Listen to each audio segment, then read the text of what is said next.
Balikan po natin si Professor Michael Tiu ng University of the Philippines. Professor, can you hear me?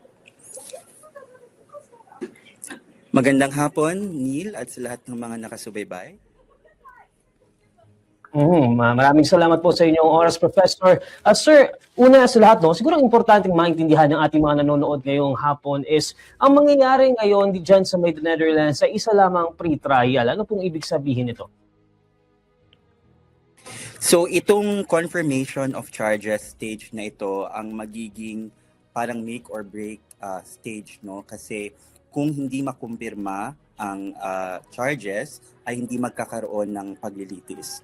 So kailangan makumpirma ang exactly what was charged para tumuloy tayo sa paglilitis. So wala tayong parang equivalent nito sa Pilipinas, pero ito yung pagkakataon na maririnig natin sa unang beses yung presentation ng evidence, ng summary ng evidence ng prosecution at i-determine na ng pre-trial chamber kung sapat ba ito para magpatuloy tayo sa paglilitis.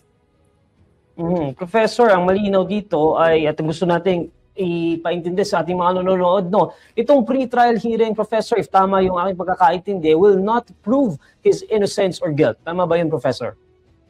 Correct. So hindi pa ito ang mismong paglilitis, no? Ito lamang ang sasagutin lamang na tanong dito ay meron bang sapat na ebidensya para magpatuloy tayo sa paglilitis. So hindi innocence or guilt. Professor, yung tanong siguro ng ating mga kababayan na nanonood ngayong hapon, it's been almost a year since former President Duterte was detained dyan sa may ICC. Bakit ngayon lang? Bakit ngayon lang mangyayari itong pre-trial chamber? Kung matatandaan natin, unang na-schedule itong confirmation of charges noong September. Pero madami pong applications, madaming request na ginawa ang depensa, kabilang na dyan yung pag-evaluate kung in the first place ay may kakayahan or fit ba to stand or to attend the hearings ng former president. No? So dahil dun sa mga challenges na yon, mga applications, kabilang na dun yung challenge to the jurisdiction, may mga kinailangan munang resolbahin ang pre-trial chamber ng mga issue bago makapagpatuloy. At dahil din naman ay yun ang ni-raise ng depensa. So sila lamang ay nag-reschedule dahil na meron pang ibang mga issue na kailangan munang sagutin. At isa nga po doon sa issue na binigyan nilang kasagutan nito lamang nakaraang araw ay yung desisyon ni Pangulong Duterte na i-waive yung kanyang karapatan na maging present doon sa hearing mamaya. At according nga doon sa desisyon ng pre-trial chamber 1 ay okay lamang. Pinayagan nila na hindi umattend o dumalo si Pangulong Duterte doon sa magiging hearing mamaya. Magkakaroon po ba yun ng impact doon sa daloy ng magiging hearing ngayong hapon? Wala naman yung impact kasi kahit naman present ang presidente, unless ipipresenta siya mismo as witness ay makikinig lang naman siya doon sa confirmation of hearing. So hindi siya makakaapekto sa pagdaloy dahil ang magsasalita mostly sa confirmation of hearings ay yung mga abogado. Professor Tiu, na interesting pag binasa natin yung naging rason ni Pangulong Duterte kung bakit ayaw niya or tumanggi siyang dumalo doon sa pre-trial hearing ngayong hapon. According sa kanya, isa doon sa mga reason na nilatag niya ay hindi niya kinikilala yung jurisdiction nitong ICC over him dahil patuloy nga niyang iginigiit na siya ay kinidnap lamang nung siya ay inaresto nitong nakaraang taon. So, could that act be seen as a defiance dito sa ICC? It is defiance in the literal sense, but it has no legal impact. Alam naman ng ICC na hinahamon at sina-challenge pa rin talaga nila yung jurisdiction over his person and even over the case. So, at nasa appeals chamber naman yon. So, to the extent na alam na yun ng chamber, hindi siya makaka-apekto, that is of course going to explain to them his behavior towards the proceedings. But does it say something, Professor, siguro about their legal strategy or perhaps the narrative that they are trying to push here, Professor Tiu? Because pwedeng sabihin na hindi ko kinikilala ang jurisdiction ng ICC and some might think na nag-fold ang ICC doon sa gustong naratibo ni Pangulong Duterte na hindi siya under nitong ICC if the ICC cannot compel him to show up? Sa palagay ko hindi naman kasi unang-una ang kailangan siguro natin isipin ay karapatan naman niya 'yon, no? So kaya niya pwedeng i-waive kasi siya naman yung may karapatang umattend, no? But also another reason is wala naman ngang effect doon sa proceeding. So hindi siya makakaapekto doon sa legitimacy of the proceeding, and yung defiance na yon ay hindi naman bago din sa chamber, no. So what matters is dumalo sila ang kanyang mga abogado at magpepresenta ng evidence ngayong araw na ito. Yun ang may legal impact.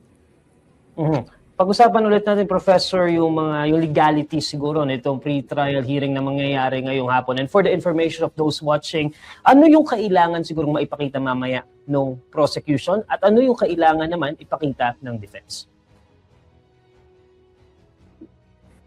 Right. So siguro kailangan nating susiin ano ba yung standard dito, no? Ang standard dito ay meron bang sufficient evidence to establish substantial grounds to believe na siya nga yung nag-commit ng crime.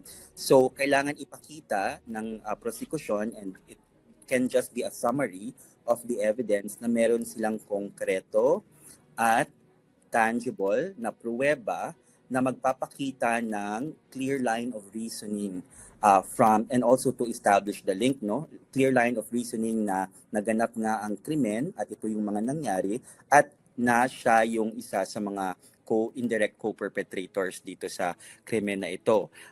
And makikita din natin dito na bubutasan ng depensa yung naratibo na iyan, no, na halimbawa very critical na ma-establish nga, no, na ang kanyang mode of liability ay indirect co-perpetrator. Ibig sabihin hindi siya mismo ang nagawa ng mga pagpatay ng operations, pero siya yung nag-control o siya yung nag-mastermind. So we can expect the defense to challenge that link, no, na wala siyang inutos, na itong mga nag-execute ng mga bagay na ito ay hindi out of an order to kill, maybe in self-defense. Ito nga yung naratibo ng nanlaban, puputulin nila yung link na yan. Professor, pagdating naman doon sa difference ng pre-trial at trial, no, gaano kalalim yung pagpresenta ng ebidensya, gaano kalalim dapat yung mga ebidensya na ipipresenta ngayong hapon? Because if this is just the pre-trial, meron ba yung difference na, okay, hanggang dito lang muna tayo, sa trial na natin yan i-discuss ng malaliman?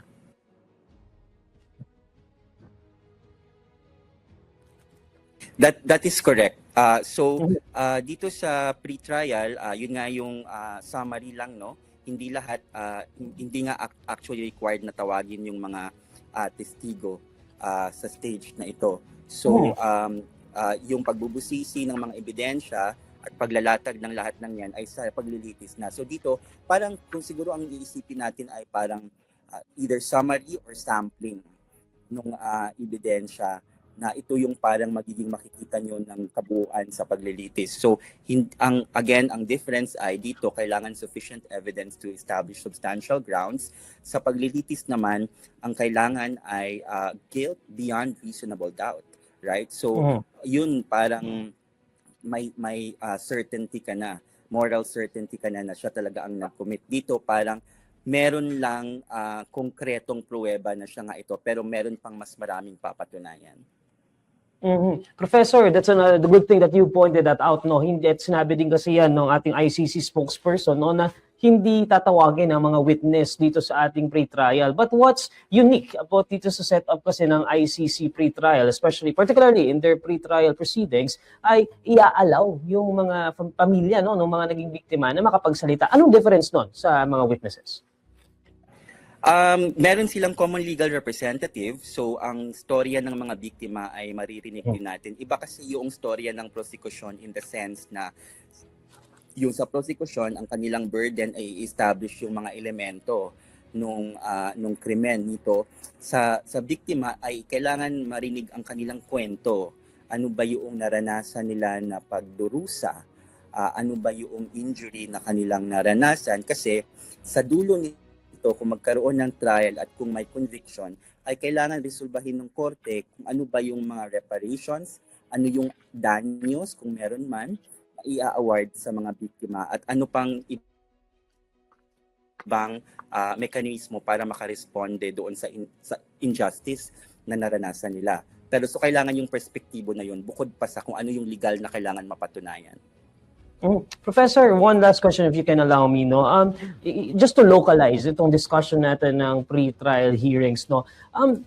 What will this pre-trial hearing say about the state of human rights here in the Philippines, the state of justice here in the Philippines?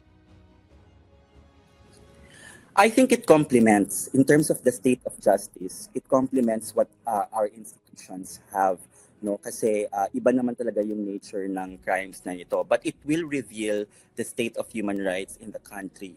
Na kasi ang disenyo naman talaga ng Rome Statute at ng ICC ay hindi niya dapat pinapangunahan yung national justice, yung bansa, no? Kaya tayo nandito ngayon kasi ang pinapakita nito kung sana may mga kaso na i-file sa Pilipinas laban sa mismong mga taong ito, in particular kay former President Duterte, sa parehong ginawa, no? Kasi ang mga kaso na i-file lamang before ay yung sa mga police officers, right? So walang malalaking pangalan o walang tinuturing na mastermind na nakasuhan. So ang pinapakita niyan, kahit sapat man yung institusyon sa Pilipinas ay walang seryosong investigasyon sa mga human rights violations na ito. Kaya while it complements our institutions, ipinapakita din niya na merong kakulangan yung ating mga institusyon. Just to wrap up our discussion, Professor, no, how do we convince the people, whether you are a supporter or a critic of the president, that this is not just about politics but about accountability? Kailangan lang buksan ng ating isip kasi makikita naman nila kapag pinanood nila yung confirmation of charges at even if magkaroon ng trial na lahat ng kailangan gawin para maprotektahan ang karapatan ng suspect or ng akusado after nito ay mangyayari. So hindi ito unfair na proseso. In fact, napakadaming proteksyon na nandito. At siguro ilalatag lang ito ng storya kasi posible naman na ma-acquit.